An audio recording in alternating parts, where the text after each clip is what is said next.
I want to bring in Jason Buttrill, who is with us now. Hi, Jason. Hi, Glenn.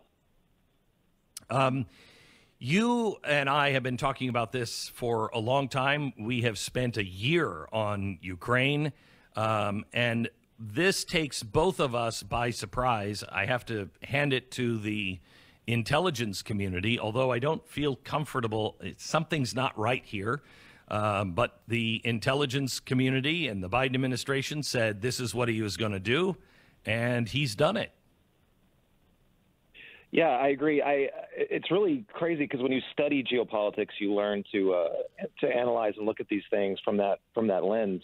You're taught that geopolitics is a study of maps, it's demographics, it's numbers, it's it's interests, hard line interests.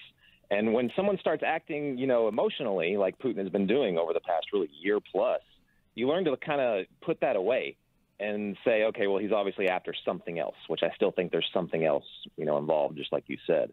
So when the Biden administration was kind of saying, no, this is happening, full-scale invasion, all that, I didn't believe it was happening. I didn't. I was looking for something behind what was going on. And because this all seems so irrational. But I think the intelligence community was spot on.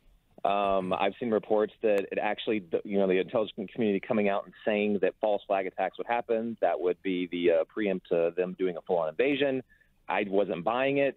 They were exactly right. And the reports say that it actually delayed Putin's invasion by possibly even a week. Like they wanted to do this last week and not this week. So the intelligence community and the Biden administration were exactly right on this. Now, there's ways to criticize other things, which we can get to later, of what they've done.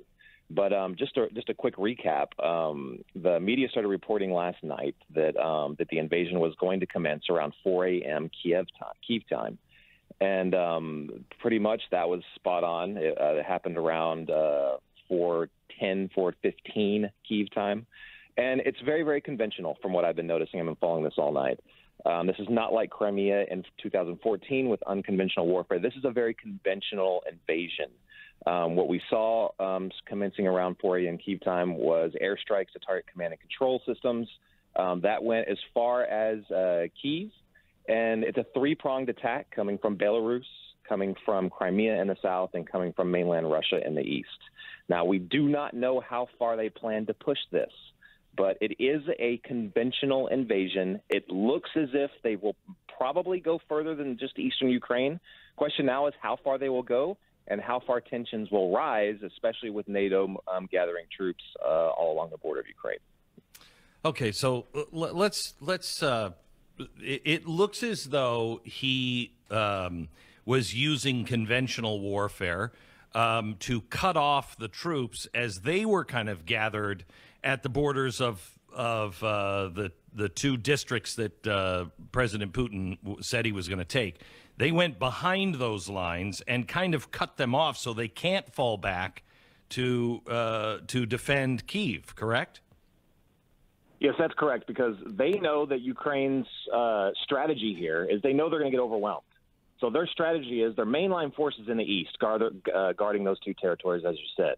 Their strategy is to do a tactical retreat back into the urban areas within Ukraine. Then it turns into both a hybrid guerrilla warfare and heavy urban warfare in the large Ukrainian cities.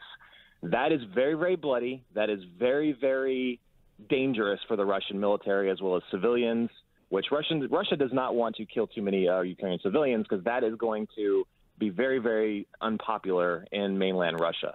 But Ukraine's strategy here, as I said, is to get into the cities and turn this into an urban conflict and draw it out for as long as possible. Russia wants to stop that, and that explains why they dropped in behind the troops there. Can they take the whole country just by air and cutting it all off? They absolutely can take the whole country in the short term. It depends on how effective their air assets are, and that's what we're seeing right now. We're seeing the bomb from the air. We're seeing cruise missile strikes. So cutting off command and control all over the country and crippling Ukraine so they can eventually roll into the capital. That will happen, is my guess, unless somebody else intervenes, which I kind of highly doubt. But a short-term victory is really all Russia can hope for here. And that's another puzzling thing, because I can't imagine they think they win in the long term.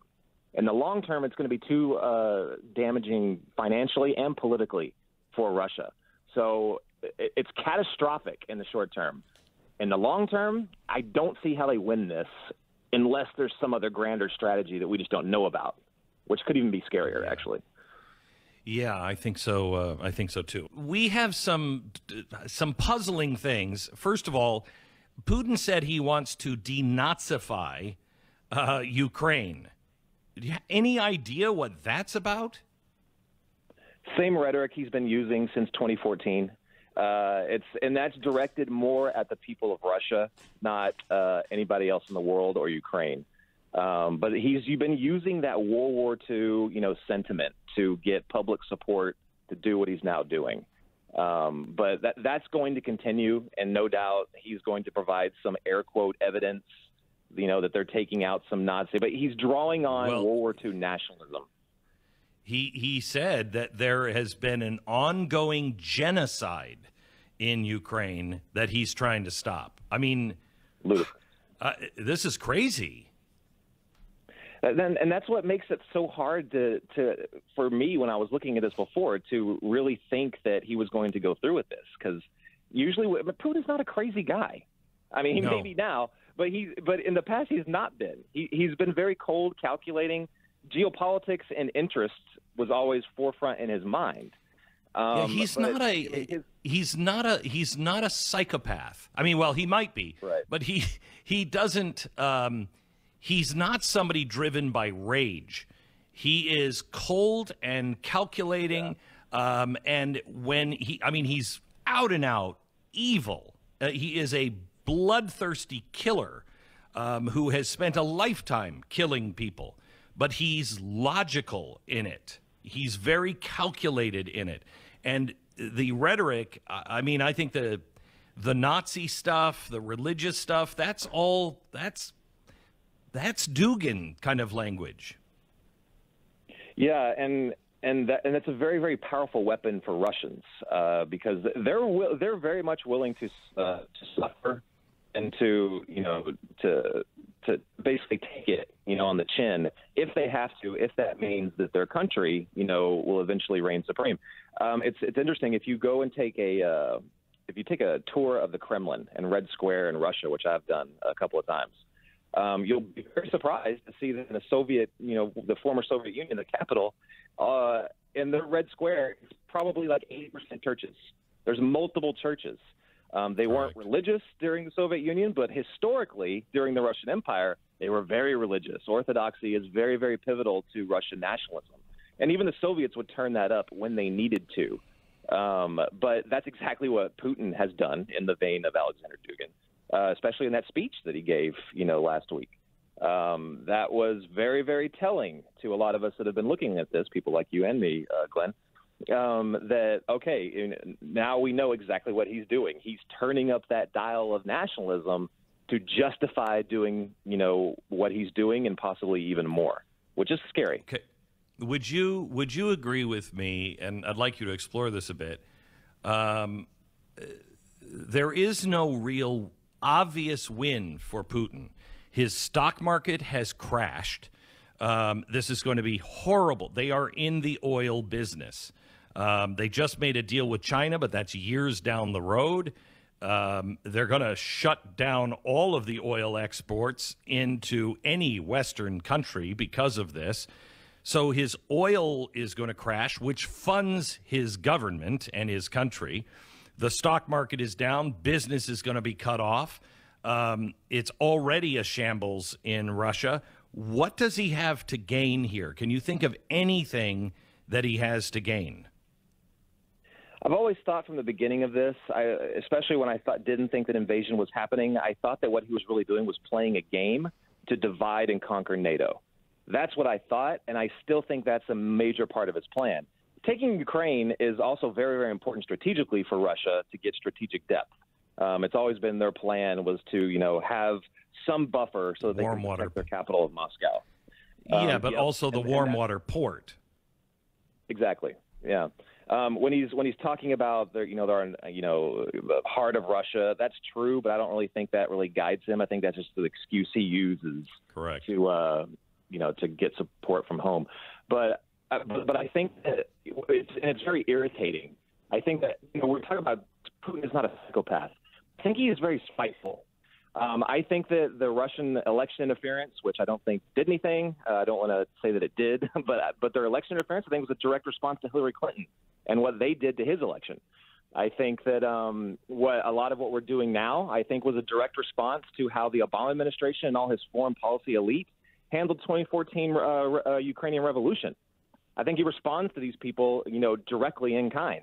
That's also a reason why he was willing, I think, to back off of this when Trump was there, because he knew that was not how they operated, and they weren't the ones directly responsible for what happened. And I also think that it's ridiculous that NATO wouldn't say, hey, look, we're not going to admit Ukraine into NATO. Why couldn't they say that? NATO was irrelevant. And the irony of this is now that Putin responding to that is making NATO relevant again. So right. I think that eventually his goal is to play the long game. Eventually, there's going to be NATO countries like Germany's not going to want to attack. They're not going to want to send troops. No. That's going to cause a divide in NATO. That's going to cause a divide between the UK and France. They're not going to want to attack either. And eventually this will play out to where NATO will do exactly what he said was what he wanted. He wanted NATO to do a withdrawal. That benefits China and everybody else that's on Russia's side. So his ultimate goal is the long game, divide NATO, possibly even the end of NATO, and to get strategic depth with Ukraine. Okay. Thank you very much, Jason.